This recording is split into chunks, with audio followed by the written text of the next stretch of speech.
Hello, everyone. Welcome to another episode of Trek Canon Midnight Edition. First of all, thank you for joining me tonight.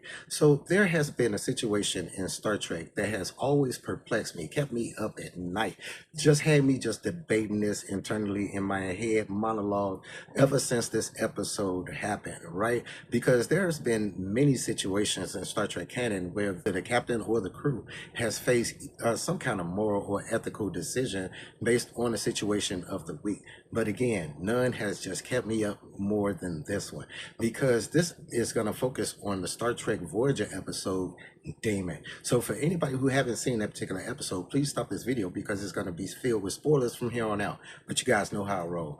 Basically, in a nutshell, in that episode, Voyager is basically low on power. It needs deuterium. All right, so they enter gray mode, which I'll probably cover in another video. But they end up finding deuterium deposits on this Damon class world. Damon class, long story short, totally inhospitable to humanoid life. They try to beam some up, but it wreaks havoc on the on the transporter, blows it all out, all that kind of stuff. So anyway, Kim and Paris decide to go down there to the planet and collect some samples. By the end of the episode, we find that they encounter a life form. They end up developing sentience once it came in contact with Paris and Kim. Now, the crew of Voyager find this out and they end up leaving that planet with this alien life form basically to tend to itself.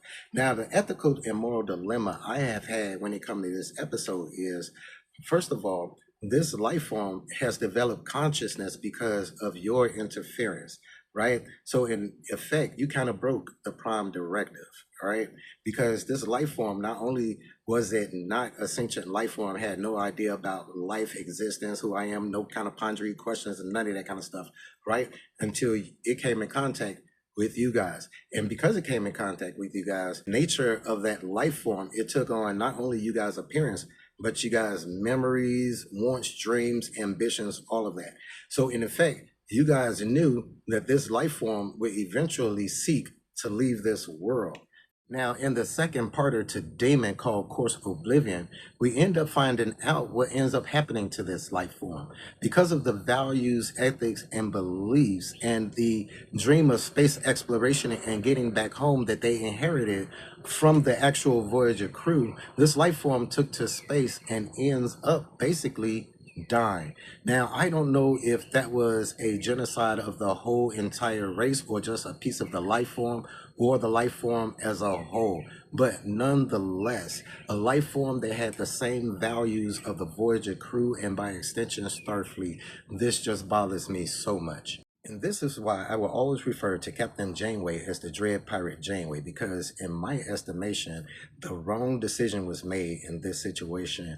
Now, I would like to leave it up to you guys to decide. Please leave it in the comments if you guys feel that Captain Janeway made the correct decision when faced with bringing sanctions to this new life form that was discovered, which is actually part of her mandate to seek out new life. Let me know in the comments.